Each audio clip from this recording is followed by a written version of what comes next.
Iraq আগ্রাসনে একমাত্র বিজয়ী Iran, মার্কিন গবেষণা রিপোর্ট।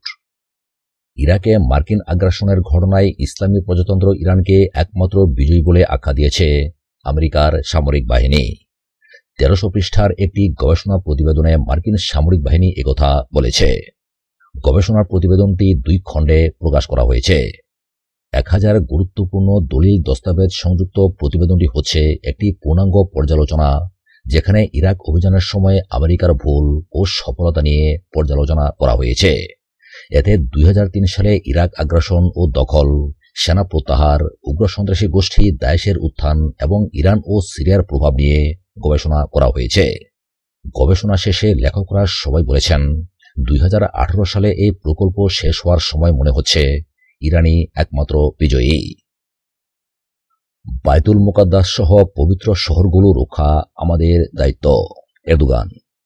তুরস্কের প্রেসিডেন্ট রিসেপ তাইয়িপ এরদোগান বলেছেন, মক্কা মদিনা সহ ইসলামী সভ্যতার প্রতি অন্যান্য নগরীগুলো আমাদের কাছে খুবই গুরুত্বপূর্ণ। মধ্য এশিয়া থেকে সুদানের সাউকিন দ্বীপ পর্যন্ত সর্বত্র ছড়িয়ে ছিড়িয়ে থাকা পূর্বসূরীদের রেখে যাওয়া সম্পত্তিতে আমাদের ব্যাপক আগ্রহ রয়েছে।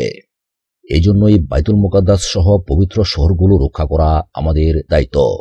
19 জানুয়ারি ক্ষমতাসীন একে পার্টির এক অনুষ্ঠানে তুরস্কের রাজধানী আঙ্কারায় সভাপতির বক্তব্যে তিনি এসব কথা বলেছেন। সামরিক শক্তির দিক দিয়ে মুসলিম বিশ্বের সবচেয়ে শক্তিশালী দেশ তুরস্কের প্রেসিডেন্ট এরদোগান বলেন, মধ্য এশিয়া, ইউরোপ সহ যেখানেই হোক না কেন, বিশ্ব মানচিত্রের প্রতিটি অঞ্চলে পূর্বপুরুষদের রেখে যাওয়া সম্পত্তিতে তুর্কিদের পূর্ণ আগ্রহ রয়েছে। এজন্যই আমরা পবিত্র নগরী জেরুজালেমকে রক্ষা করতে দৃঢ় সংকল্পবদ্ধ। প্রেসিডেন্ট এরদোগান 2017 সালে সুদান সফর করেন। এ সময় তিনি লোহিত সাগরের পশ্চিম উপকূলীয় পূর্ব সুদানের সাউকিন দ্বীপে যান এবং এই ঐতিহাসিক দ্বীপটি পুনর্নির্মাণের প্রতিশ্রুতি দেন। তুরস্কের প্রেসিডেন্ট রিসেপ তাইয়িপ এরদোগান আরও বলেছেন, গত 16 বছরে তুরস্ক জেগে উঠেছে। আগামী মার্চ মাসে তুরস্কে স্থানীয় নির্বাচন উপলক্ষে মেয়র পদ প্রত্যাশীদের নিয়ে শনিবার সামসুন এলাকার ব্ল্যাক সি শহরে এক অনুষ্ঠানে তিনি এসব কথা বলেছেন। এ সময় এরদোগান নিজ দল একে পার্টির মেয়র প্রার্থী সাবেক জনকল্যাণ ও হাউজিং মন্ত্রী মুস্তফা দেমির মনোনয়নের পাশাপাশি 17টি জেলার মেয়র প্রার্থীদের নমিনেশন দেন। খবর আনাদোলু নিউজ। একে পার্টির প্রধান এরদোগান 2002 সাল থেকে এই পার্টির যাত্রা শুরু হয়েছে উল্লেখ করে বলেন, তুরস্ক গত 16 বছরে একটি ঊর্ধ্বগামী পথ পাড়ি দিয়েছে এবং ভবিষ্যতেও তা চালিয়ে যেতে হবে। তুরস্কের প্রেসিডেন্ট এরদোগান 2016 সালের ফেতুল্লাহ সন্ত্রাসী গোষ্ঠীর অভ্যুত্থানের কথা উল্লেখ করে বলেন, আমাদের সামনে পুনরায় মিথ্যা ফাঁদ অপেক্ষা করছে। তিনি বলেন, গত 5-6 বছরে আমরা এসব ঘটনার সম্মুখীন হয়েছি। মনে করুন 2013 সালের গেজি বিক্ষোভ থেকে 2016 সালের ফেতুল্লাহ গুলেনের সামরিক কুচেষ্টা। এদের মধ্যে কোন কাজ এ দেশের ভাবমূর্তি ও জাতির স্বার্থের কথা ভাবাতে পারে?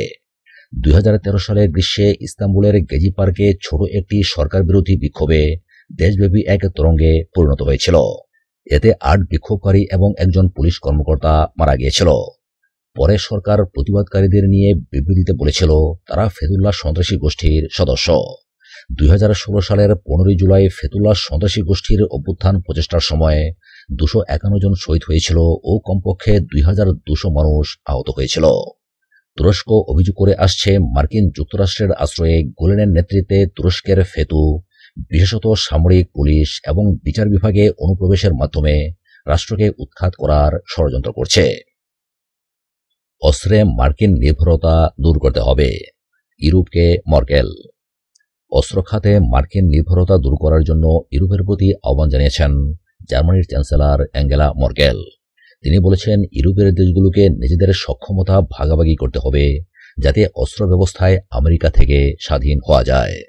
জার্মানির উত্তরাঞ্চলীয় রোস্টক শহরে নিজের খ্রিস্টিয়ান ডেমোক্রেটিক পার্টির এক অনুষ্ঠানে দেয়া বক্তৃতায় জার্মান চ্যান্সেলর বলেন, আমেরিকার চেয়ে ইউরোপের হাতে অনেক বেশি রকমের অস্ত্র ব্যবস্থা রয়েছে, যা প্রেসিডেন্ট ডোনাল্ড ট্রাম্পের শাসনামলে ইউরোপকে নিজের পথ বেছে নিতে উদ্বুদ্ধ করেছে।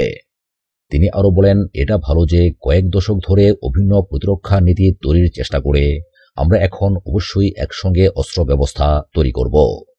ইউরোপীয় ইউনিয়নের সদস্য দেশগুলোর মধ্যে রপ্তানি ও প্রযুক্তি খাতের উপর কঠোর নিয়ন্ত্রণ প্রত্যাহারের আহ্বান জানান মর্কেল। একই সঙ্গে তিনি ইইউভুক্ত দেশগুলোর মধ্যে নতুন প্রকল্প ও যুদ্ধবিমান বানানো নিয়ে প্রতিযোগিতা না করার আহ্বান জানান। দৃশ্যত ফ্রান্সকে লক্ষ্য করে মর্কেল এই আহ্বান জানিয়েছেন। গত বছর প্রখ্যাত সাংবাদিক জামাল খাশোগি হত্যার ঘটনায় জার্মানি সৌদি আরবের কাছে অস্ত্র বিক্রি নিষিদ্ধ করলেও ফ্রান্স তা করেনি।